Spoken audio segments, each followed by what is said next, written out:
Save these dates. Save these dates. February 19th through the 23rd, 2023. The West Coast Churches of Christ Annual Preachers and Leaders Forum returns to the Bay Area, hosted by the Bay North and McDonald Avenue congregations, to be held in Fairfield, California. Register now at www.wcplf.com. That's the West Coast Preachers and Leaders Forum. Good evening and welcome to the Gospel Truth. I'm Alan Jackson, bringing to you spiritual songs and hymns and the power of the spoken word of God. First of all, giving thanks to God Almighty for blessing me with this another opportunity to yet be on this time side of life, and to have this another blessed privilege to come to you in His name by way of this television medium, and to bring to you another message from His holy and divine word. And as I always do, I like to continue to express my appreciation and my gratitude to the production staff for their continued service to the gospel truth. And it is my prayer that God will continue to bless each one of them with those things that He knows that they are standing in need of as well. And then, of course, I'm praying on your behalf as participant observers. And it is my prayer that God will continue to bless you and your family with all of those things that He knows that you're standing in need of as well. And then, of course, I'm encouraging you to pray on my behalf, because I'm also standing in need of prayer, and it's only God who can provide me with those things that I am standing in need of. Well, I certainly want to continue to welcome you to the Gospel Truth February 2023 tribute to Black American history. So to start this evening with a crash course on the Black Panther Party. Hi, I'm Clint Smith, and this is Crash Course Black American History. In the history of the fight for Black liberation, there have been Black political organizations who have been around doing this work for decades. Organizations, for example, like the NAACP and the National Urban League, who were founded in the early 20th century and still exist today. And these groups, which have been in existence for over a century, have helped bring about some incredibly important policy changes when it comes to the civil and political rights of Black Americans, and have also served as platforms from which Black people could make their concerns known to the wider public. But sometimes, an organization doesn't have to have existed for a long time in order to have a huge impact on the history of this country. An example of that is the Black Panther Party. Founded in 1966 by Huey Newton and Bobby Seale, the Black Panther Party reached its peak just 4 years later in 1970. The organization had an impact on U.S. history and culture that far exceeded its relatively short lifespan and small membership. Let's take a look to understand why.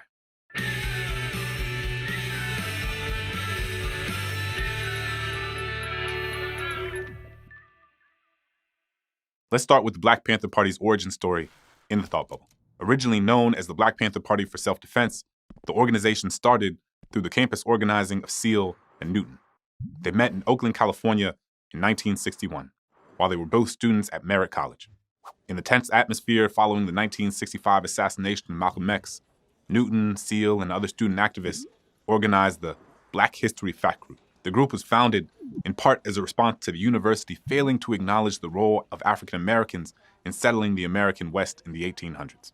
Among their goals was to urge the school to offer courses in Black history and to establish a Black Studies department. Newton and Seale also joined the college's sole Students Advisory Council, whose stated goal was to, quote, develop Black student leadership, advocate for a more inclusive curriculum, and to connect the university to the community. But disputes within the group would lead Newton and Seale to eventually resign. But their struggle to continue the work of Black radical political organizing didn't end there. Newton and Seale pivoted their goals.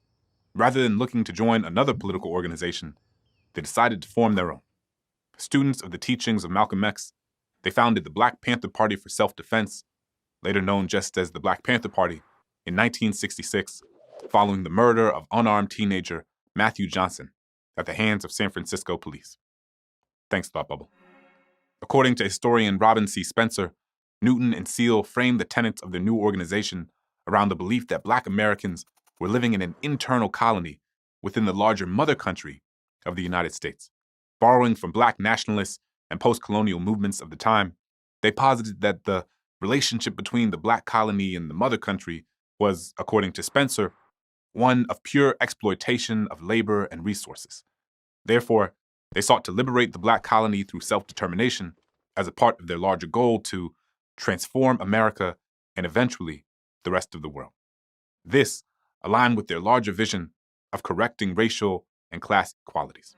Seal and Newton were also interested in how black liberation struggles worldwide were interconnected to the struggles of black Americans. They were avid readers of Marxist theory and studied anti-colonial movements from around the world.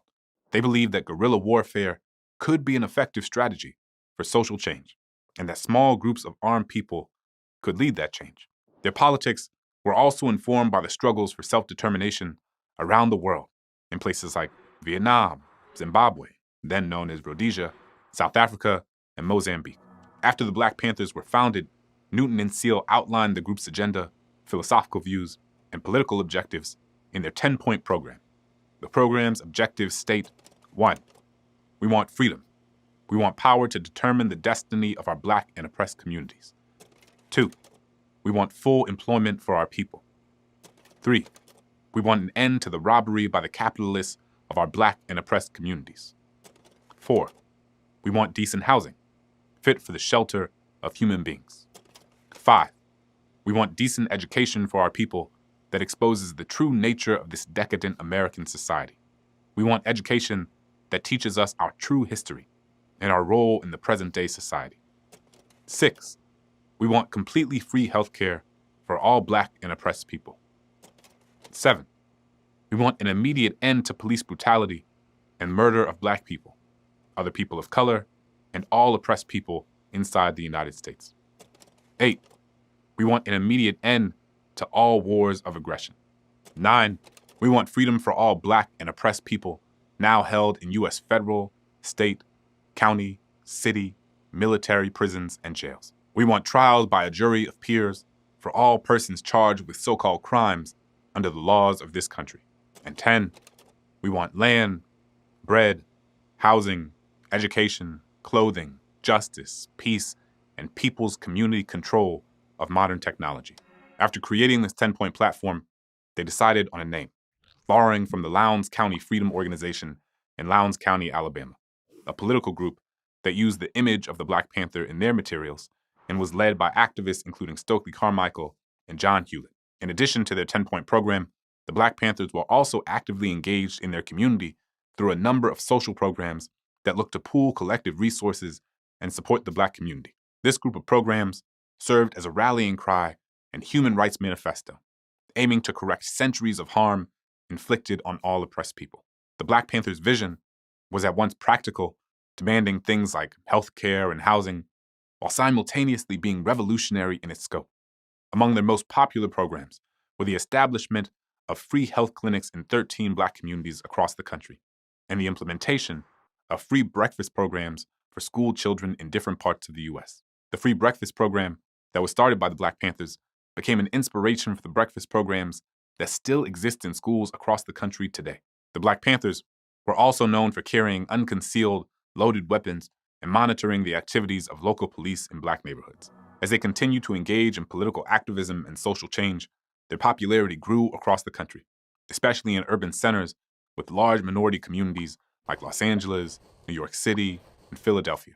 Additional chapters were established in places like Chicago, Indianapolis, Detroit, Des Moines, Iowa, Paterson, New Jersey, and Wichita, Kansas. By 1968, approximately 2 years after the Panthers were founded, they had roughly 2,000 members across the country. But the burgeoning political movement that sought to guarantee the rights and freedoms of Black people also attracted a fair amount of controversy, especially as it relates to their interactions with the U.S. government and the police. For example, in October of 1967, Newton allegedly killed Oakland police officer John Fry. This followed a period of armed interaction with police officers, since one of the principal tenets of the Black Panthers was the right to self-defense in the face of white supremacist violence. In May of 1967, Newton had sent more than 24 armed Panthers to the California state capitol in Sacramento to protest the passing of a law that would take away their right to openly bear arms. Ronald Reagan was governor of California at the time and vehemently opposed the Panthers, who he believed served as a threat to his law and order campaign. The resulting news coverage painted the Panthers as a militant group and the new leaders of the Black Power movement more broadly. By the morning of October 28, 1967, Newton estimated that the Oakland police had pulled him over more than 50 times since 1966. That morning, he was pulled over by police, and within minutes, Newton was on the ground with a bullet in his stomach. Officer John Fry was fatally wounded, and another officer was injured. Newton was named as the shooter and handcuffed while still in the hospital. During this period in 1967, while Newton awaited trial and Seal was serving a 6-month sentence as a result of the Black Panthers' protest in Sacramento, a member named Eldridge Cleaver, who had joined the group in 1966, took over as the new leader of the Panthers. In 1967, he married fellow Black Panther member Kathleen Neal. Cleaver's critically acclaimed 1968 memoir, Soul on Ice, which told the story of his life and time in prison, sold over 1 million copies within 2 years. Cleaver had studied the work of writers like Thomas Paine, Voltaire, Karl Marx, Richard Wright, all while incarcerated, and this influenced his personal philosophies and political writings. However, there was criticism of Soul on Ice for its depictions of violence and women. Specifically, Cleaver admits in the text to committing serial rape of women, beginning with Black women in poor communities for practice before beginning the serial rape of white women. Cleaver's admissions in Soul on Ice point to larger societal and systemic issues of patriarchy and sexism, namely the pervasive disregard of violence toward women. And these issues, which were present within the Black Panther Party, would serve as an ongoing challenge for the organization as a whole.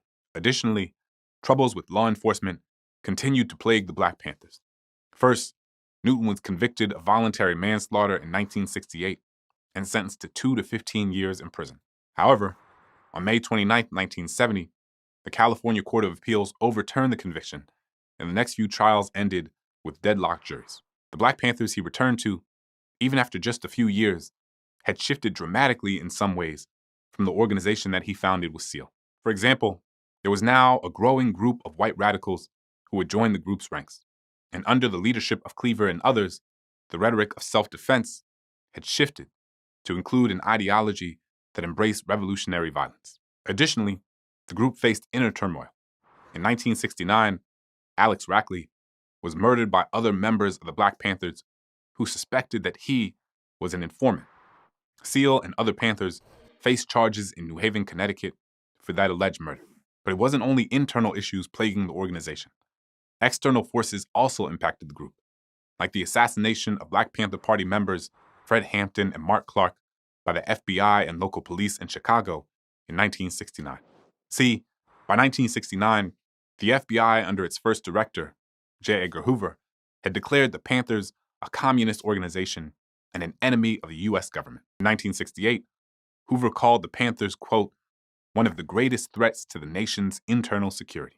Because of this, the Panthers became the target of the FBI's COINTELPRO, a secret counterintelligence program that used to surveil politically progressive groups. But the organization continued to function, with Elaine Brown serving as the chairwoman of the Black Panther Party from 1974 to 1977. She was the only woman to hold this role and often faced sexism and discrimination for asserting herself and leading the party. Gender roles within the party were often quite restrictive, but women like Brown, Kathleen Cleaver, Assata Shakur, and Erica Huggins held leadership positions within the organization, including as editors of the party's newspaper. Still, COINTELPRO agents managed to infiltrate events and the personal lives of prominent members of the party. In the 1970s, a Senate committee led by Frank Church, a Democrat from Idaho, exposed the FBI and COINTELPRO. As the scholar Peniel E. Joseph has described it, the FBI and COINTELPRO had a, quote, clandestine role in the dismantling of the Black Power, New Left, and anti-war movements, and revealed further evidence of the pitfalls of unchecked government power. Under the weight of internal strife and external pressures and surveillance, the organization officially dissolved in 1982. The Black Panther Party helped to bring Black power to national and international prominence and raised important questions about Black people's right to fair treatment, equality, and self-defense. It's not an organization that was perfect, and it shouldn't be overly romanticized in ways that ignore some of its institutional and interpersonal failings. At the same time, its legacy shouldn't be minimized or mischaracterized because of the multiple forms of state-sanctioned interference it experienced from American intelligence agencies. The Black Panther Party's contribution to the Black freedom struggles of the 1960s and 1970s and today was profound, and that means sitting with all of the complexities that come with it. Thanks for watching. I'll see you next time. Crash Course is made with the help of all these nice people, and our animation team is Thought Cafe. Crash Course is made possible by all of our viewers and supporters. Thanks to all of our patrons who support the show on Patreon, and all of you who participated in the 2021 Crash Course Learner Coin campaign. Your contributions support millions of learners. Thank you. You've been diagnosed with type 2 diabetes. You have to carefully monitor your health for the rest of your life, and you have an increased risk of developing cardiovascular disease. Cut. Type 2, take 2. Action. You've been diagnosed with a new purpose, to fight for the amazing life you made for yourself, to look that risk of heart disease square in the face and say, no, not me. You've been given a new opportunity to live. Get started at NoDiabetesByHeart.org. This is a crash course on the women and the Black Power movement. I'm Clint Smith, and this is Crash Course Black American History. One theme we've seen throughout this series is that women were, and are, some of the most important people in the movement for equality. There is a long lineage of Black women freedom fighters that extend from slavery, through Reconstruction, through Jim Crow, through the Civil Rights Movement. Folks like Harriet Tubman, Mary Church Terrell, Ida B. Wells, Rosa Parks, Claudette Colvin, Zora Neale Hurston, Fannie Lou Hamer, Ella Baker, Daisy Bates, the list goes on and on. But that work didn't end with the Civil Rights Movement. Black women continued to lead this fight even when they weren't at the center of attention. The Black Power movement is usually characterized by what men did, but today, we're going to specifically highlight the roles that Black women played in that space and how their work helped to bring us to where we are today. Let's start the show.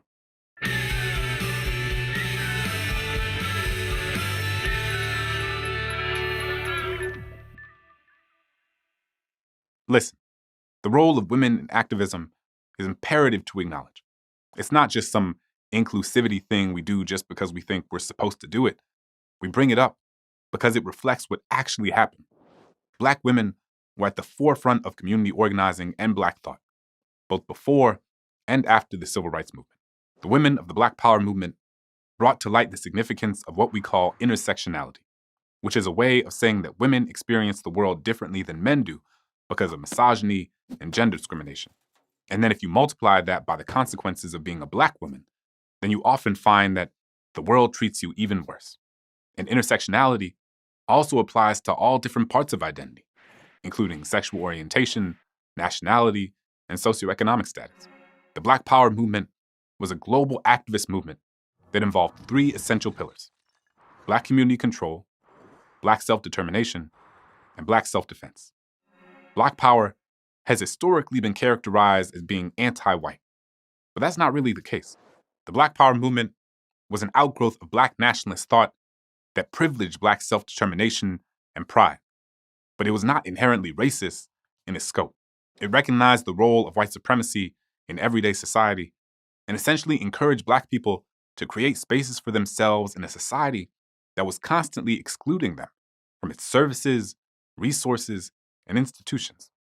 Inspired by folks like Malcolm X, the Black Power movement encouraged Black people to stop worrying about inclusion and to start creating spaces for themselves. The idea of Black Power was not a new phenomenon, but it did become more popular during the 1960s.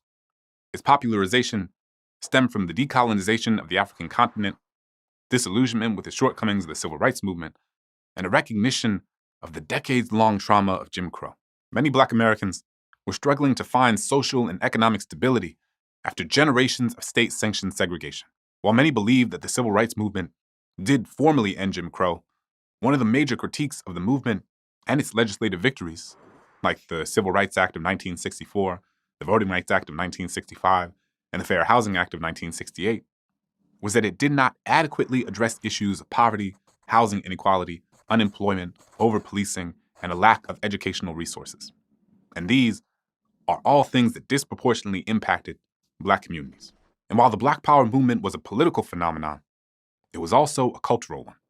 It provided a space for Black Americans looking for validation of their culture, affirmation of their dignity, acknowledgement of their beauty and intelligence, and a collective assertion of pride in a world that often devalued them.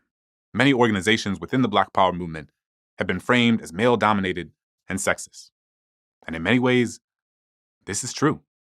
These organizations weren't perfect by any means. Sexism did manifest itself, both structurally and interpersonally, and it should be acknowledged and taken seriously. At the same time, it's also true that women were present, vocal, and influential in the ranks of all of these organizations, just as they were during the Civil Rights Movement and are in today's Black Lives Matter movement. Again, both can be true, and it's always important for us to sit with that complexity, not run away from it. Many women joined these organizations in order to push the men to be more thoughtful and equitable with regard to sex and gender. And the organizations were better for it. The women members were the ones who pushed the group in the direction of a more radical interpretation of what it means to work toward full liberation for all Black people, not just Black men. So let's talk about the role of Black women in one of these organizations, the Black Panther Party, here in the Thought Bubble. The Black Panther Party, originally known as the Black Panther Party for Self-Defense, was founded by Huey Newton and Bobby Seale in October 1966 in Oakland, California. The first female member was J. Tarika Lewis. She was a 16-year-old high school student when she joined the party in 1967. She participated in their political education classes, attended rallies, and was an artist for their newspaper. She played an integral role in shaping how the Black Panther Party was publicly viewed, as well as how they viewed themselves. As the party grew, more women joined. Some of the most notable women were Kathleen Cleaver, Erica Huggins, and Elaine Brown. Kathleen Cleaver was a former member of the Student Nonviolent Coordinating Committee, commonly known as SNCC. Cleaver was the communications secretary and the first female member of the Black Panthers' main decision-making body. Erica Huggins had multiple leadership roles, becoming a leader in the Los Angeles chapter and founding the chapter in New Haven, Connecticut. Elaine Brown was appointed the new leader of the entire Black Panther Party in 1974, after Huey Newton fled prosecution to Cuba. Even though she faced quite a bit of sexism during her tenure, she led the party for 3 years and also established the Black Panther Party's Liberation School. Thanks, Thought Bubble. Needless to say, women were a huge part of the Black Panther Party and the Black Power movement more broadly. And that wasn't all of them. There was Charlotte Hill O'Neill, a musician, poet, and artist who was a major figure in the international section of the Black Panther Party. There was Assata Shakur, who led the Black Panther Party in Harlem. She was later charged with killing a police officer in 1973 and fled to Cuba, where she maintains her innocence. And of course, there's Angela Davis, who remains incredibly influential through her speaking and writing and as a mentor for young activists today. Women ultimately composed 2/3 of the Black Panther Party membership across 40 chapters, and their influence within the organization continued to grow. Many of the head editors of the Black Panther Party's newspaper were women, and many of these women pushed the Panthers to include childcare centers for each local chapter. Black women weren't only involved in political organizations tied to the Black Power movement, but also artistic and cultural ones. In these spaces, Black women writers and artists used Black Power ideologies to help express themselves. Through music, literature, and theater, Black women told stories of their lived experiences and outlined how they shaped their political philosophies. Much of this was done through the Black Arts Movement. The Black Arts Movement lasted from 1965 till about 1975. It was founded by the writer Leroy Jones, who was later known as Amiri Baraka. He also founded the Black Arts Repertory Theater and School. Many of the women who produced art during this period were known as cultural naturalists. Cultural naturalists used culture, through poetry, novels, visual art, and theater, to affirm community, promote Black consciousness, and to achieve liberation. If you read any poetry during your high school literature courses, you may have heard of some of these poets. For example, Maya Angelou's work grew out of the Black Arts Movement. Her most famous work, I Know Why the Caged Bird Sings, is an autobiography of her childhood which addresses themes of Black girlhood, femininity, racism, and trauma. There was also the play entitled for colored girls who have considered suicide when the rainbow is enough, by Ntozake Shange, who was influenced by the Black arts movement as well.